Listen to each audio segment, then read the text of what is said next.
Let's go to the major international story now at the moment. The Israeli government has approved the first phase of Donald Trump's peace plan with Hamas, as we know. Here was Israeli Prime Minister Benjamin Netanyahu discussing the role that the US has played in negotiating the ceasefire and the hostage release deal. We fought during these 2 years to achieve our war aims, and a central one of these war aims is to return the hostages, all of the hostages, the living and the dead. And we're about to achieve that goal. We couldn't have achieved it without the extraordinary help of President Trump and his team, Steve Witkoff and Jared Kushner. They worked tirelessly with Ron and his team, our team. Now, that was earlier today, and it's quite the contrast to these comments made on Sky today with Peter Stefanovic from the Palestinian National Initiative General Secretary. This was on Sky earlier today. Have a listen to this. This is not a peace plan. It's only a plan about establishing ceasefire in Gaza. The real peace plan will be the one that allows Palestinians to be free from occupation and to have a state of their own, the state that Australia and Canada and 160 other countries of the world have recognized. Joining me now, Strategic Analysis Australia Director Peter Jennings. Peter, that last piece of audio I played for you there, I mean, it does show that there's a hell of a long way to go in all of this. We can celebrate what Donald Trump's been able to pull off so far. But in that comment on Sky today, that Palestinian spokesman said, when asked, would you have peacekeepers in Palestine, he said, on the border, not in Palestine itself. So, you know, this is not over, is it? Not by a long shot, Steve, but I think the best we can say is one step at a time. If it turns out that we'll see the Israeli hostages released in the next 74 hours or so, that is a remarkable achievement, and frankly one which I don't think could have been achieved without Donald Trump. I don't think any of Trump's three predecessors could have delivered such an outcome. And so, you know, let's at least celebrate that. But you're quite right to say that, you know, achieving steps 2 through 20 of the peace plan is going to be incredibly difficult. I think the key to this will be the extent to which the Americans can force Arab countries to support it. And ultimately that means that some of the rhetoric we've heard from Hamas and from other Palestinian entities is going to have to change. Overall, though, I think Trump's approach was the right one. Peace first, and we can talk about recognition later. In other words, it's the absolute opposite of what the Australian government has been trying to promote for the last 2 years. How important was it for the Americans to get the Qataris on side? I mean, the Qataris have bankrolled much of what's gone on in the Middle East for, you know, recent history. And, you know, if they turn the money tap off to Palestine, obviously that is going to prompt Palestine to say, OK, let's give up the hostages. We're going to have to do something different here.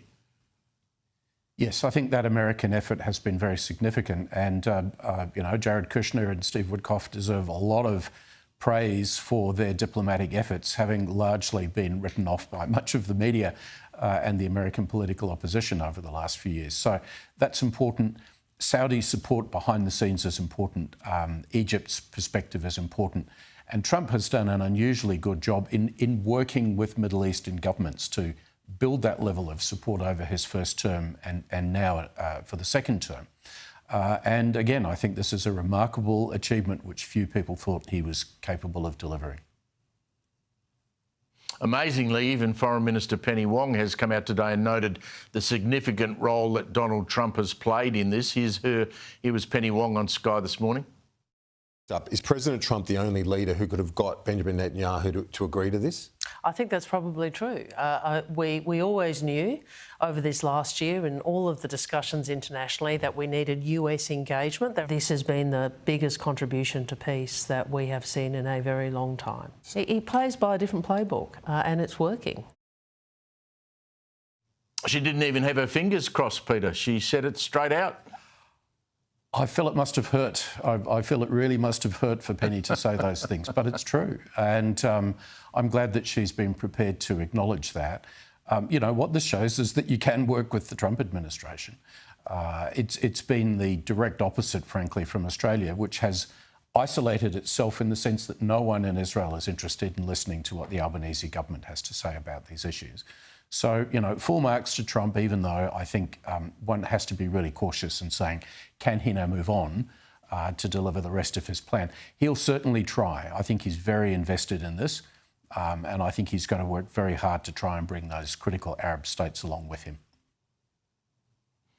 With all your experience, as you know, I mean, certain points of this will stand the time of history, and you'll go back to them, and authors that will write books about this will go back to them. I thought the comment revealed today by the President, President Trump, that he admits he told Benjamin Netanyahu, Benny, you can't fight the whole world. That is going to be a comment that I think a lot of academics are going to go back and trawl through. Yeah, and Trump is right. There's another group which really deserves a lot of praise. They won't get it, but they deserve a lot of praise. That's the Israeli military, because they have fought and defeated Hamas. And they have brought Hamas to a point where saying they're prepared to sign the ceasefire is really the only course of action that's left for them. But you can only go so far with military force. And now the world has to turn its mind to how can we create a viable society in Gaza which is not built around the idea of killing the Jews. That's going to be challenging because it will have to overturn decades of brainwashing, frankly, amongst that population. And it's going to have to push a whole group of extremists out of any form of political power. But that's the challenge. And I think, now this is the best, maybe a slim chance, but still the best chance we've got that we can at least make some progress in that direction. Finally, just while I got you back on some domestic issues, the defence officials at Senate estimates this week, yesterday it was, said we're facing quite a heightened, quote, a heightened risk of conflict in the Indo-Pacific by 2030. Do you agree? Absolutely. I've been saying it for years, of course, and I'm delighted to hear my friends in defence now accepting that reality. What I find amazing here, Steve, is so if that's what they think or think now, why is so much of the defence investment effort going in to deliver military equipment, which we will not see until well into the 2030s, if not later?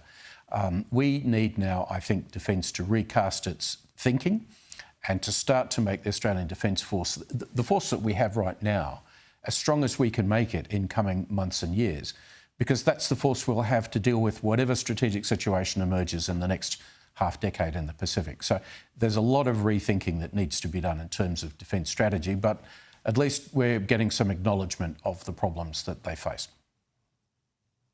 Yeah, hopefully they're listening to you more closely. Peter, thank you. Always a pleasure to catch up on a Friday night.